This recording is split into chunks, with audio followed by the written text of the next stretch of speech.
It's time for Taking Care of Business on Midlands 103. With thanks to the local enterprise offices of Laois, Offaly and Westmeath. Find us on localenterprise.ie and let's talk business. Hello and welcome to this week's episode of Taking Care of Business. I'm Ronan Berry, and coming up over the next hour, we're going to go from escape rooms to leadership workouts and look at how two Laois businesses have come together to really put the Midlands on the map as being Ireland's next corporate event hotspot. Very shortly, you'll hear from Alison O'Kelly and Willie Hyland about their new venture, Ignite Corporate Events. It's designed to turn ordinary corporate gatherings into memorable experiences. So any of you that have ever sat in a dull room for the day with the curtains pulled on a corporate day out or a team building or bonding exercise, stay tuned, because the world of corporate eventing has changed rapidly, and it's a great story, great coming together of two business leaders. You'll hear from them very, very shortly. Later on in the show, we're going to hear from another Midlands event tourism business. They have a call out for seasonal staff, ready to start from May throughout the summer, right into the autumn. Great opportunity. So if you've got that younger person or got somebody who's looking for good solid work for the summer and wants a bit of fun along with it too, stay tuned. And we'll also touch on what their plans and what we can expect from their business for the rest of the year too. And I mentioned, if you've ever been stuck in a meeting or in a team building day, I bet you came across lots of corporate jargon too. You know, phrases like circle back or touch base or drill down.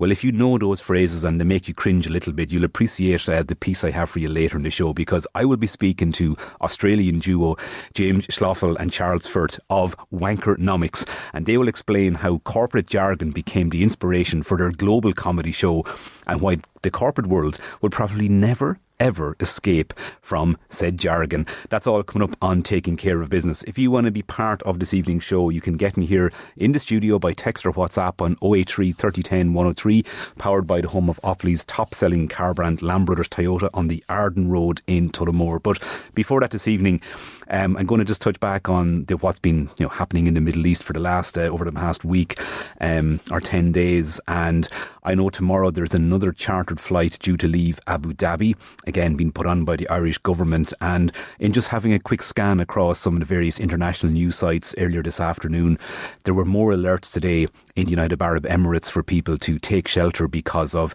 incoming missiles, and all appear to be shot down, but we see kind of indications of damage being done in certain places. Either way, it all causes a lot of disruption, both to people who are living over there, who've made a livelihood there, people who are over there visiting as part of their work, or people who are in transit from other parts of the world. And it's very hard to know when it stops, will it stop, if it'll stop. A lot of contradictory stuff coming from the United States as well. It'll be over in 2 days, and then you hear maybe it might rumble on a little bit longer. But to get an insight into the latest of what's happening over around the Middle East and what the longer term implications might be, particularly for business in the region and for Irish businesses affected too, I'm delighted to be joined by Cathal Berry. Cathal is a former Army Ranger and a former TD for Kildare South. He served from 2020 to 2024, and he was on the Oireachtas Joint Committee for Defence and National Security too. Very good evening, Cathal.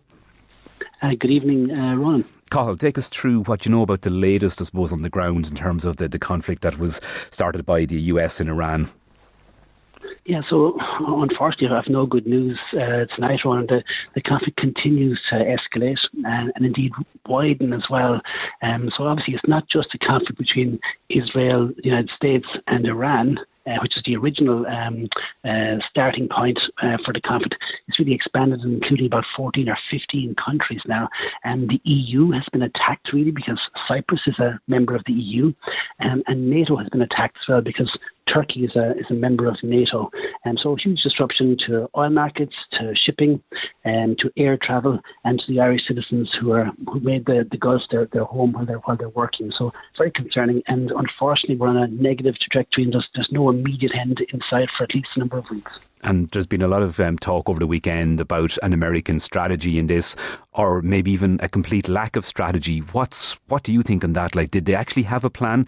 Because this idea of withdrawing maybe in a day or two doesn't seem like a victory, if you want to call it that.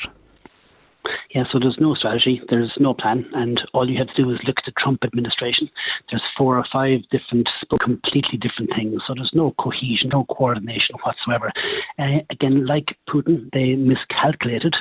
Putin presumed that Ukraine would collapse and capitulate within 3 days, and I presume something similar was expected of the Iranian regime, and obviously it's quite the opposite has happened. They're lashing out, they're focusing on energy infrastructure and causing as much disruption as possible, and there's absolutely no end in sight from our Iranian regime point of view. In fact, if anything, they're goading the United States to put troops on the ground, and they're hoping that happens so they can kill and wound as many American soldiers as possible. And that Iranian regime, it differs a lot from what people might have seen in the past in places like Syria, Iraq or Libya, in that they were more family-led regimes, and that once the kind of leaders were taken out or fled, it kind of brought about the downfall. Not as likely to happen in Iran. No, so it's a very authoritarian and theocratic regime as well. So I think the last successful Western intervention in the Middle East was in 1991, the first Gulf War. And since the remaining 35 years, every single intervention has been a complete shambles, a complete catastrophe. Iraq originally, then Libya, Syria, Afghanistan, and now Iran, and I've seen no evidence to suggest that Iran is going to be any different from the previous misadventures, particularly led by the United States. So the big concern is that this conflict will rumble on, and because there is no plan, there's no strategy, so there's no deadline, there's no end date, and we're not even clear what the war aims actually are. Some people would say it's weapons of mass destruction, others would say it's to destroy the Iranian navy, another group would say it's regime change. So we don't really know what the war aims are. I don't think they have defined them themselves, so it's very difficult to pinpoint when this conflict is going to end. And unfortunately, there's no end in sight. The last we've heard is that the Iranians are now considering to mine the Strait of Hormuz, which would cause major issues from a shipping and an oil point of view. And the fact that the Russians and most likely the Chinese also are providing targeting intelligence for the Iranian ballistic missiles and for their drones to focus on energy infrastructure across the Gulf. So unfortunately, the situation is likely to escalate and widen further in the coming days. What is the situation like for Irish citizens who are in, particularly the United Arab Emirates at the minute? Like, there's lots of talk about the armed forces doing their duty, keeping the missiles out, shooting them down. But then we hear of these text alerts that go out for people to take shelter. I mean, it's very real for people who are over there. Is there an inherent risk for people that are still based there, do you think? Yeah, for sure. And many of them have been on to me as well, run over the last week or so. I guess the majority of people who want to leave, they're being facilitated. Some people are bedding down and say, look, that's their home. They're needed to work. In fact, I've only heard from another colleague of mine who's actually flying out tomorrow night, wants to go back out there to work because he's needed from a workplace point of view. So it's relatively stable because the United Arab Emirates in particular, their intercepting technology from a drone perspective is quite good. But again, you never know if 1 or 2 projectiles get through every single day. You could be at the wrong place at the wrong time. So it's a very, very concerning time for the families back home as well as the people out there. And there's a number of categories of people who live out there, Irish citizens who live there, Irish citizens who work there, and then Irish citizens who unfortunately were caught in transit as they were moving between Asia and Europe. And I suppose that's a concern as well, that perhaps greater early warning could have been provided by the Irish state apparatus. It was quite clear about 3 weeks ago that this conflict was going to erupt, and there was very little warning to the Irish public in relation to stockpiling of fuels and heating oils, and also very little warning, I would say almost no warning, to avoid the area if at all possible. And maybe that's an area we need to improve on for these further geopolitical events, because it didn't happen 4 years ago in Ukraine. There was no advance warning given, and it certainly didn't happen about 12 days ago either. So hopefully we can up our game from that point of view. You speak a lot about potential disruption and maybe a long-running conflict as well. Very briefly, how could this end? Is there a way it could be brought about quickly, or is it just a mess that's been created and it's going to be very hard to see a solution to what's happened? Oh, it's very simple to end it. Just Donald Trump has to make a decision to stop bombing Iran. And unfortunately, Benjamin Netanyahu has a big say there as well.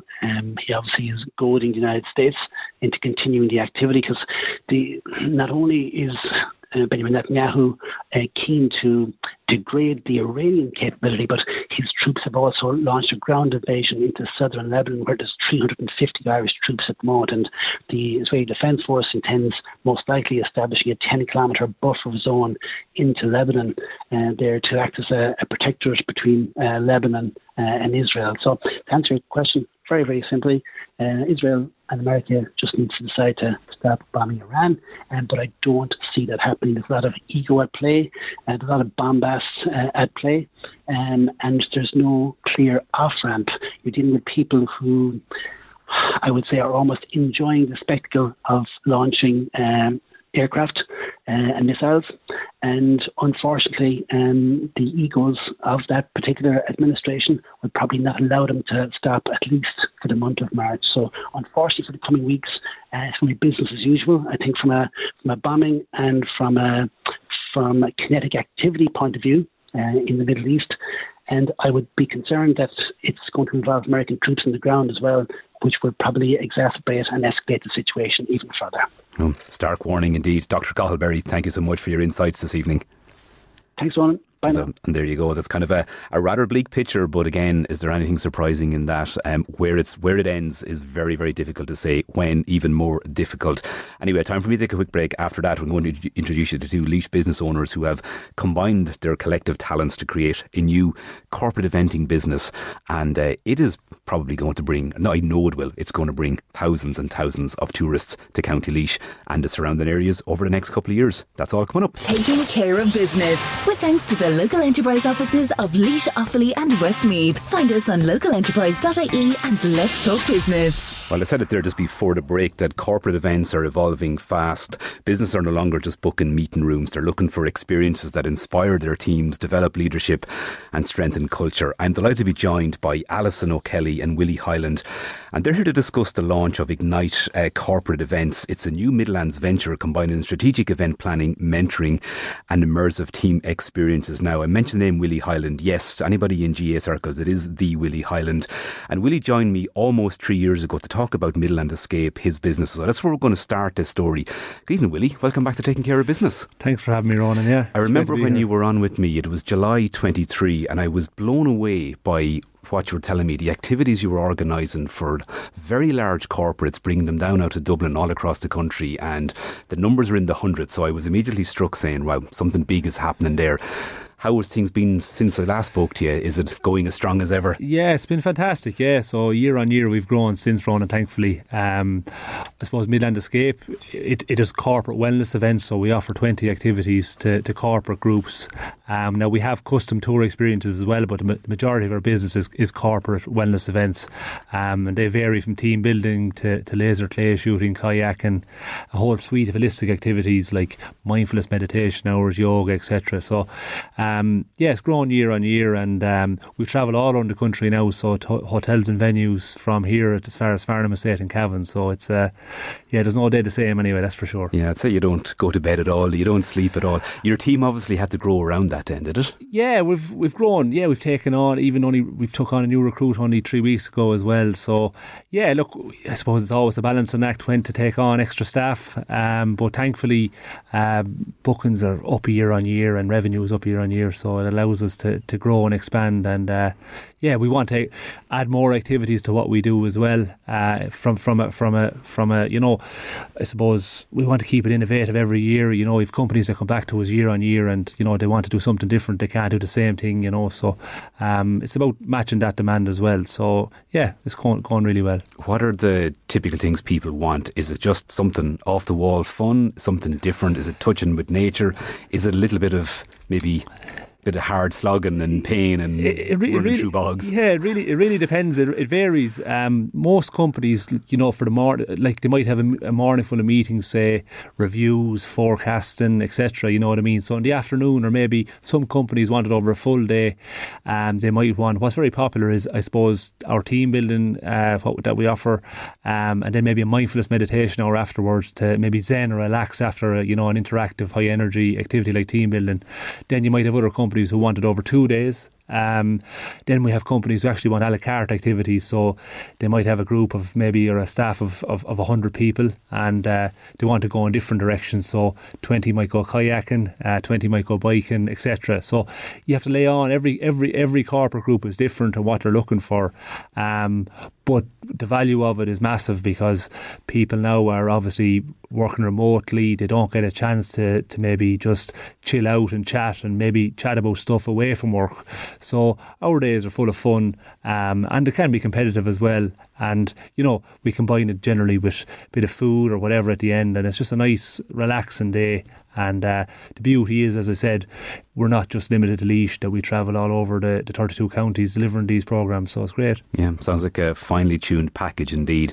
Thanks, Willie. We'll be back to Willie in just a couple of moments, because Alison O'Kelly, AOK Mentoring, appeared, the last 2 or 3 years, and kind of seemed to come from nowhere, and all of a sudden everywhere, between kind of leadership workshops and training workshops, and anyone that follows your socials will see you working with a lot of well-known clients around the Midlands. When did your business actually start? And just give listeners an overview of what you do.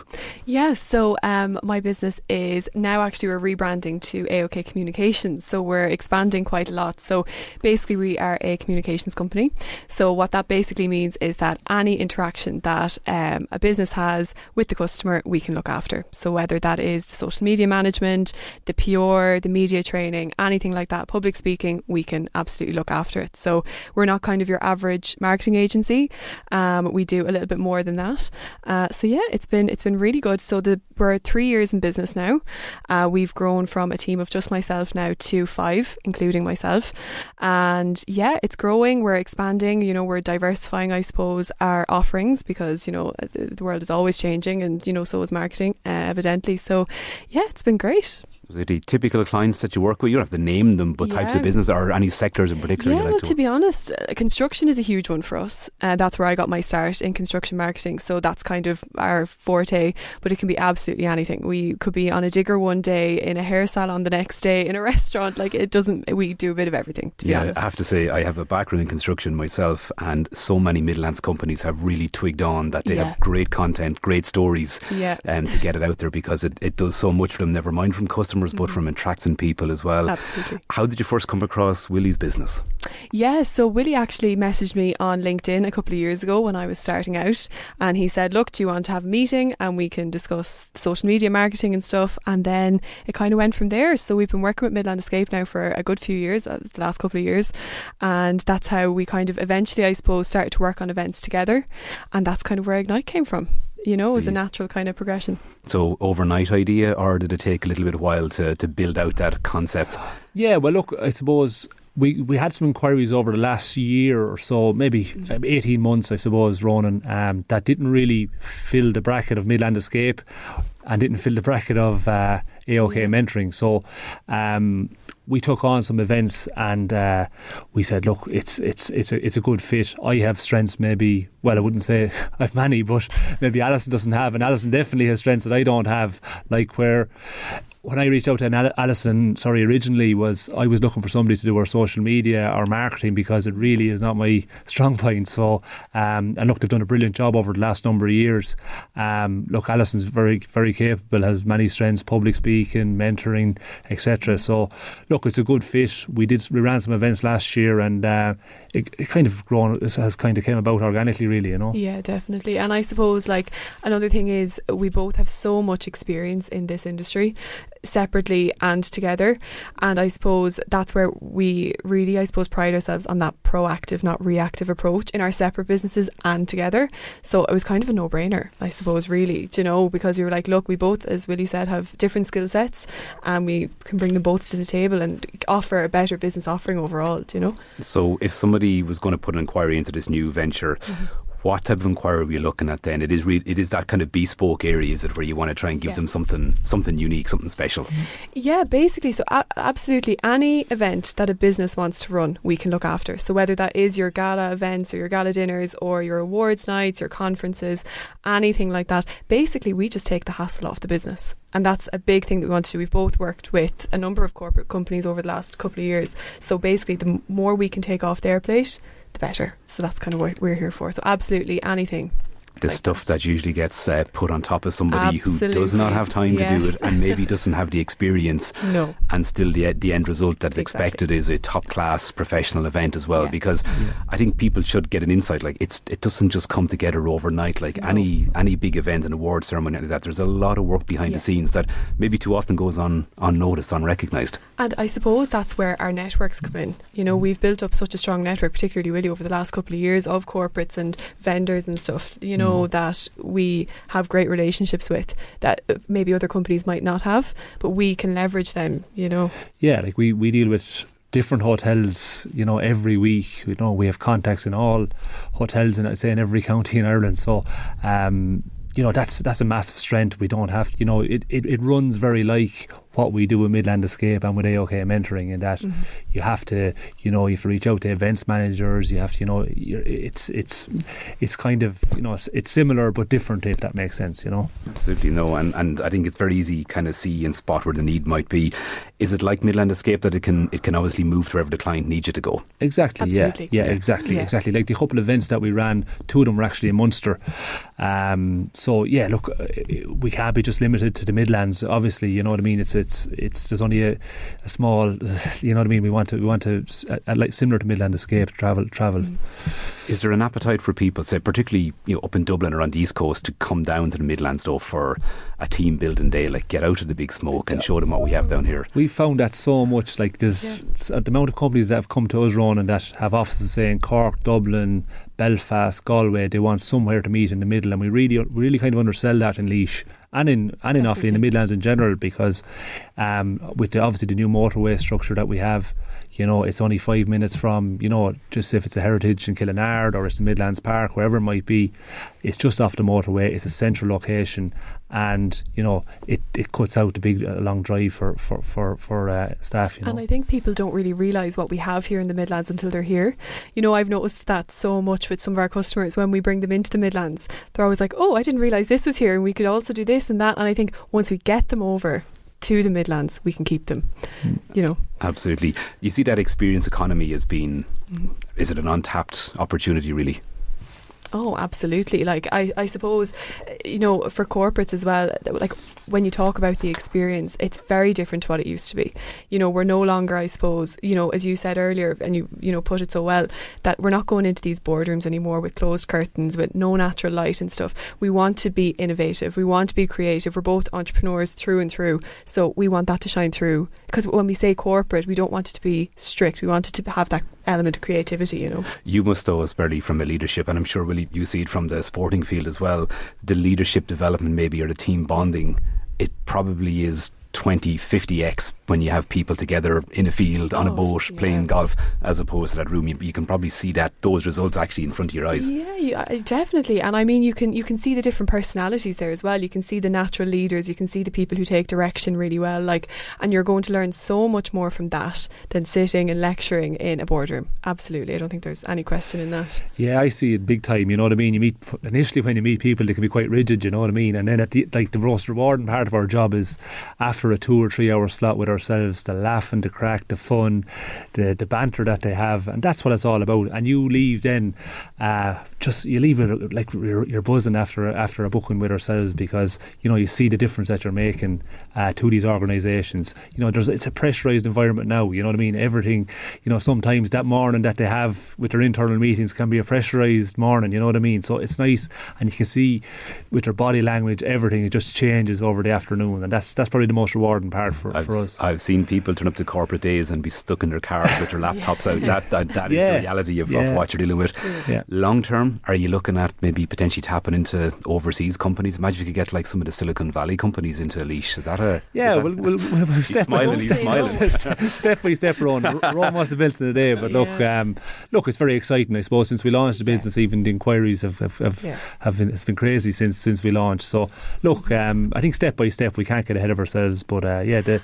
But we're both young anyway, and look, we've good track record with both businesses. So look, I've no reason, I don't see any reason why this won't be a similar. Expansion is always the goal, isn't it? Like, you always want to expand and move on to things. So yeah, in time I think it'll be natural, hopefully. Absolutely, and I keep saying to people too, like things like dark sky tourism. There's all these things that we can do in the Midlands that we just have, and we don't know ourselves. And the people would actually pay handsomely to come down and do elements. You did the the nighttime paddle board? The moonlight paddleboard and kayak, and to be honest with you, initially, I didn't know whether it would be, whether it would take off or not, and then it was booked out nearly every month. So we're hoping to get that back going, I suppose, when it gets a little bit warmer. Hopefully, look, maybe May, possibly even April if temperatures improve. But like, it's been a sellout every month, and I had my doubts at the start, but look, I suppose something alternative, Ronan. Like, we found even a lot of couples were doing date nights. It was just I think people are kind of moving away from the drink culture and doing something that's a little healthier. So it was great to. And they're looking, I suppose, to escape their ordinary life, isn't it? And it's kind of the same with Ignite. Like, we're kind of looking for people when we run these events, and like that with Midland Escape, that they get to escape that rigid routine of every day. And I think that's what both Midland Escape and Ignite can offer. Absolutely. I think any company listening would be going, sign us up as well. The two businesses are midlandescape.ie and aokmentoring.com, soon to be rebranded, as you heard Alison saying. But that new joint business is called Ignite Event Management, and just put a .com there and you can find out all about them. Willie, Alison, thank you so much for coming over and all the very best with it. Yeah, thank you. Sounds absolutely fascinating. Now, time for a quick break. After that, I'm going to go across to Athlone, to close near Hudson Bay, and speak to the owner of another kind of experience tourism business over there. They have a big call out for people to come work for them for the summer and right up into the autumn as well. Find out how and why just a little bit in just a couple of moments, and then to wrap up the show, I'll speak to the comedy duo behind Wankernomics. Taking care of business with thanks to the local enterprise offices of Laois, Offaly and Westmeath. Find us on localenterprise.ie and let's talk business. Welcome back to Taking Care of Business. Wow, what a fascinating venture that sounds like there with Willie and Alison, and undoubtedly great things to come. But we mentioned there, we have so many fantastic amenities around the Midlands. Baysports is known far and wide for being what it is, an inflatable water park there over beside the Hudson Bay in Athlone. Richie O'Hara Jnr. joins me now because they've just put a call out.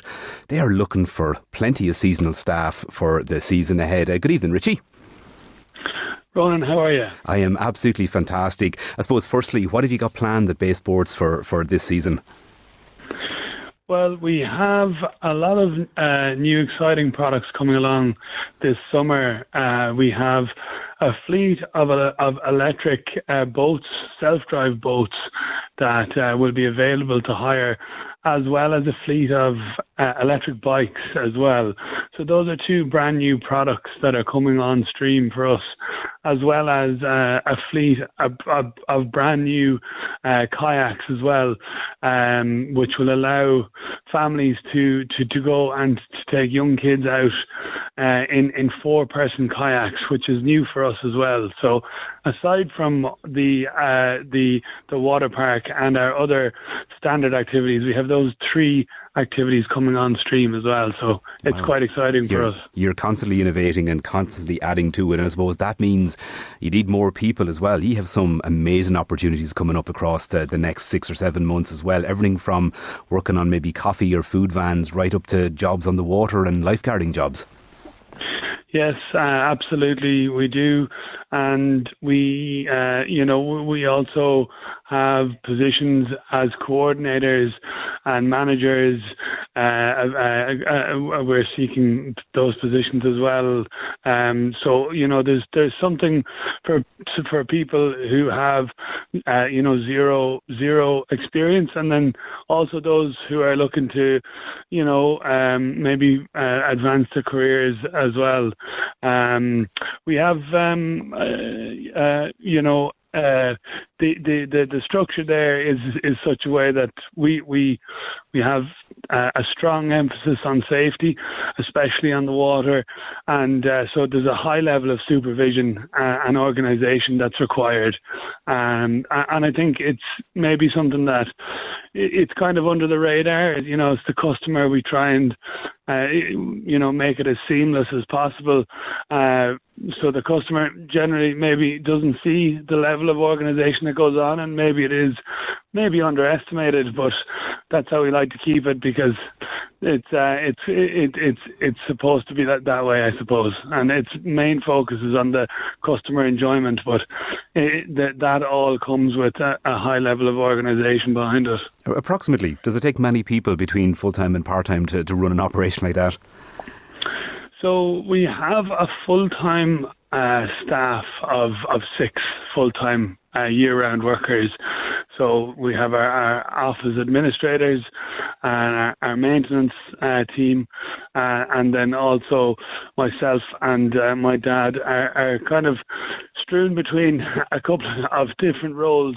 One of those being, stakeholder management, and then also procurement of new equipment and insurance and all that kind of stuff. So that's our full-time staff cohort. And then I suppose in the summer, and as the setup begins, we take on more people, and then into the summertime, you'd be looking at, we would have about, last year, off the top of my head, I think we had 85 seasonal workers on our books, on our payroll, and on any given day, depending on, say, how many bookings we're expecting, you could have anywhere between 20 to 35 up to 40 people working on site on a given day. Absolutely, a huge team, and again I think it does really lend itself to that very effort that you mentioned there. Baysports.ie or info@baysports.ie if people have a CV they'd like to send in. Richie, thank you so much for that this evening, and all the best for the season ahead.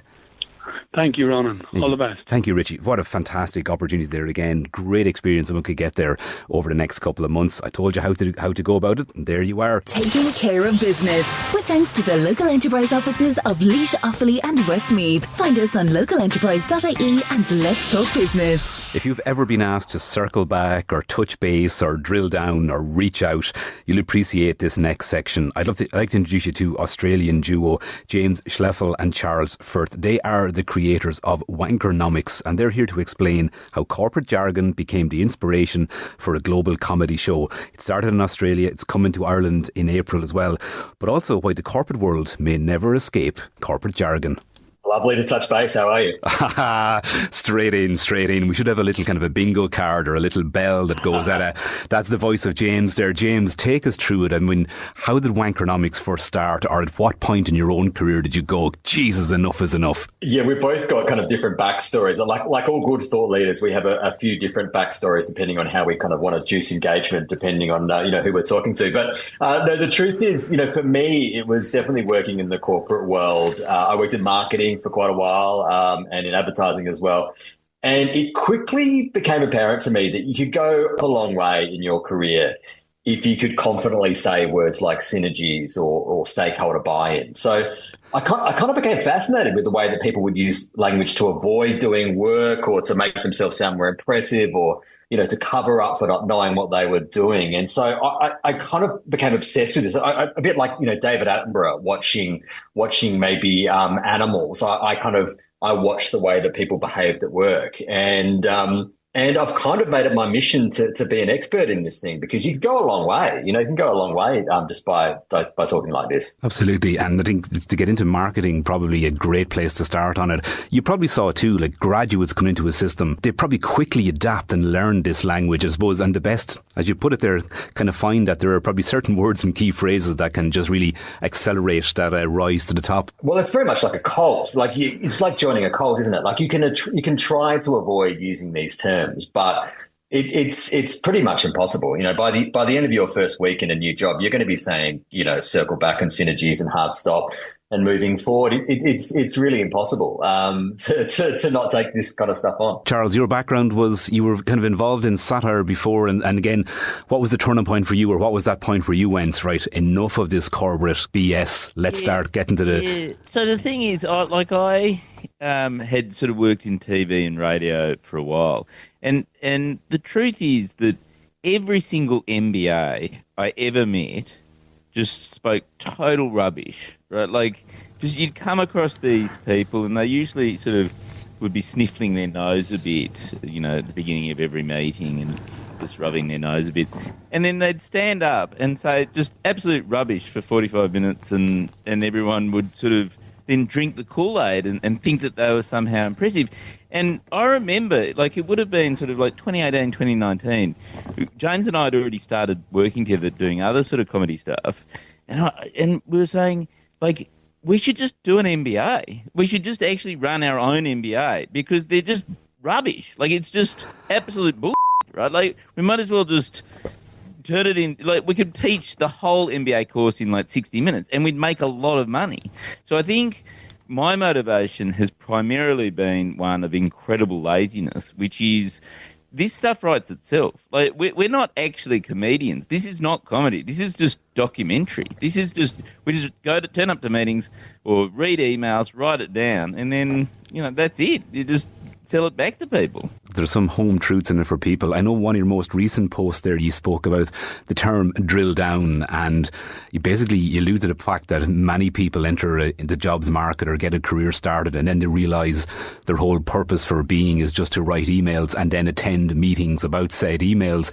But you had a really interesting idea for the term drill down and why maybe that has entered the corporate lexicon. Yeah, well, it's because I think a lot of the jargon we use is to transport us into a different world, to pretend that we're not just, sitting in front of a computer and answering emails or updating PowerPoint decks, that we're doing something much more practical and useful with our lives. And that's where, a term like drill down would come in, or, it's in my wheelhouse, or sometimes we use baseball analogies. I don't know if you do this in Ireland, but, like left field or touch base or hit it out of the ballpark. No one in Australia even watches baseball, but we all use these kind of baseball phrases because I think it makes us, I don't know, it just makes it feel like a bit more fun than maybe it otherwise would be. Well, it's better to sort of come home to your partner and say, oh, look, I've been at the coalface all day, rather than I've been scrolling through emails all day.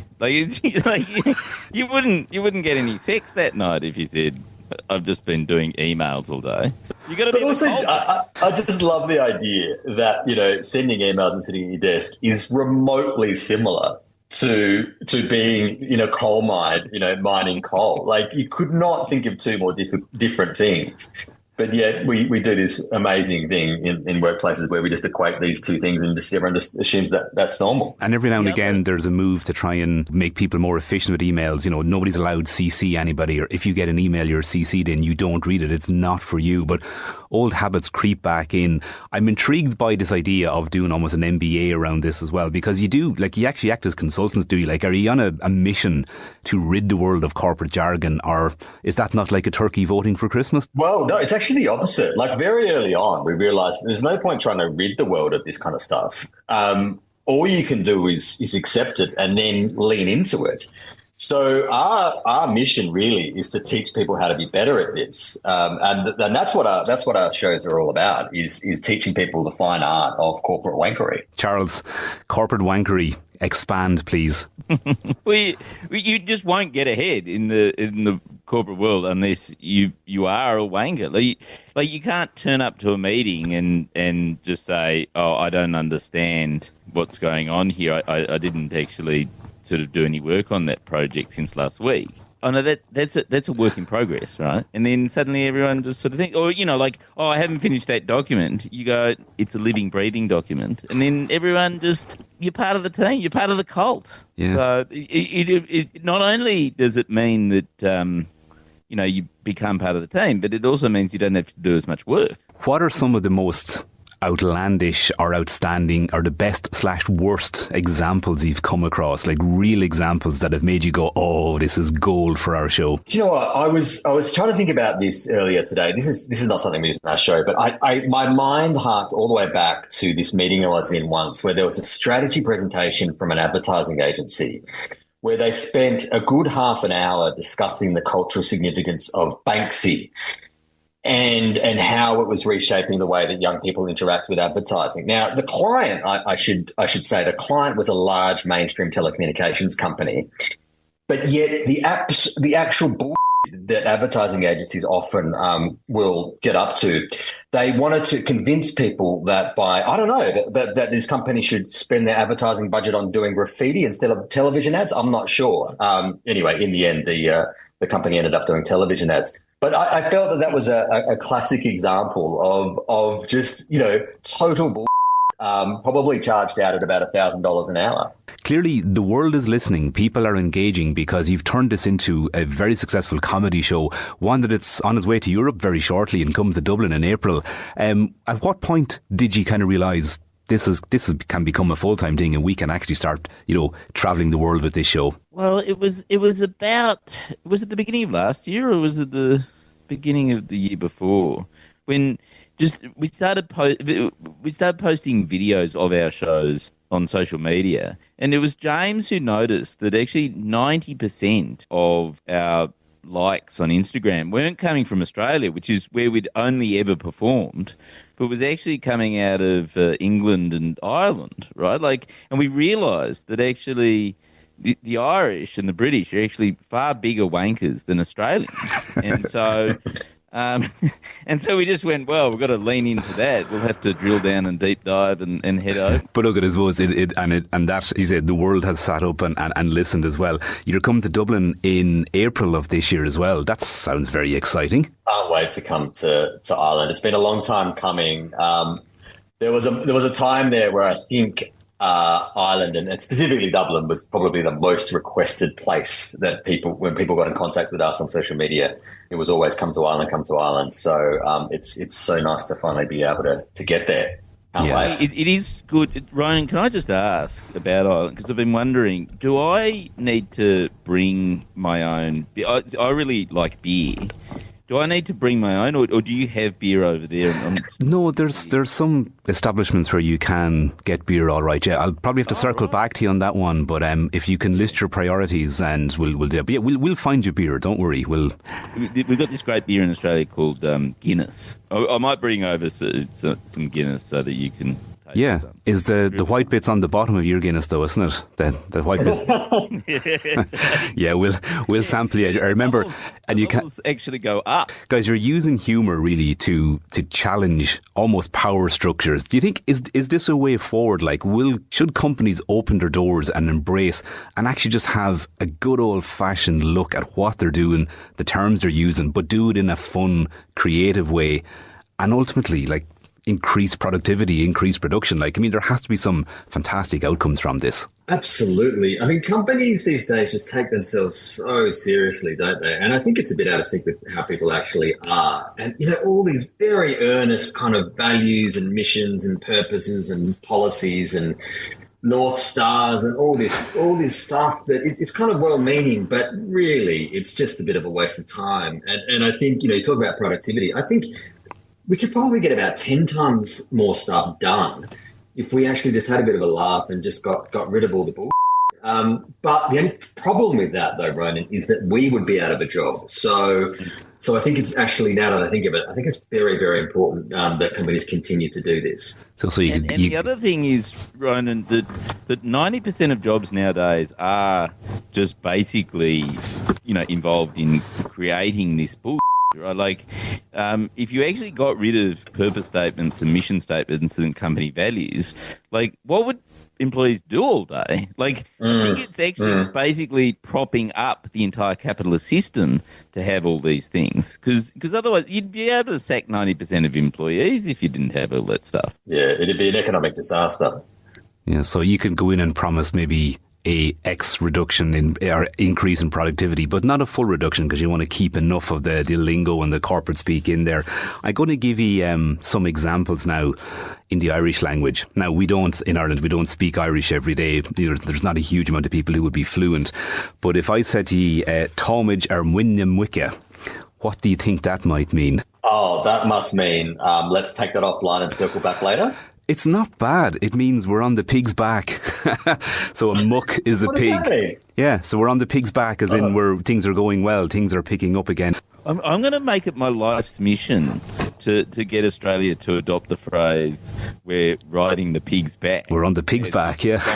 That is a great expression. I've never heard that. I can't believe we're going to do an interview with corporate jargon and you're going to leave with another phrase as well. I'll have to look into the origins of it now, but yeah, it's wonder. God, we're on the pig's back. It's kind of like, things are going well, or we're motoring, or a good Irish one. Here's one for you for Ireland is now we're sucking diesel. Every Irish person knows what that means, and it means this is going really well. So say, I think it alludes back You're to lying. Yeah. No. You're saying that so we look like foolish. No. If you go on to Instagram and throw up a story and ask Irish people, is there such a phrase as now we're sucking diesel? I'm telling you will be astounded by the response. Other than that, guys, I will let you back to it. It's been an absolute pleasure, and thank you so much for taking the time out. Absolute pleasure. Thanks for having us. Yeah, look forward to it. And that is James Schloeffel and Charles Firth of Wankernomics, the Australian comedy duo, who are coming to Ireland to the Bord Gáis Energy Theatre on the 28th of April this year. Great show if you can check it out. If not, just follow them on Instagram or LinkedIn. They just have a great way of maybe shining that spotlight on some of the phrases and the jargon that we continuously circle back to every day in our working lives. Anyway, time for me to vacate this seat and let Joe Cooney. And a big thanks to Cathal Berry, to Alison O'Kelly and Willie Hyland and Richie O'Hara there for also joining me on the show this evening. Hopefully you found it interesting, useful and relevant. I'll talk to you all next Tuesday from 7 p.m. Taking Care of Business returns next Tuesday at 7 p.m. with the local enterprise offices of Laois, Offaly and Westmeath. Find us on localenterprise.ie and let's talk business.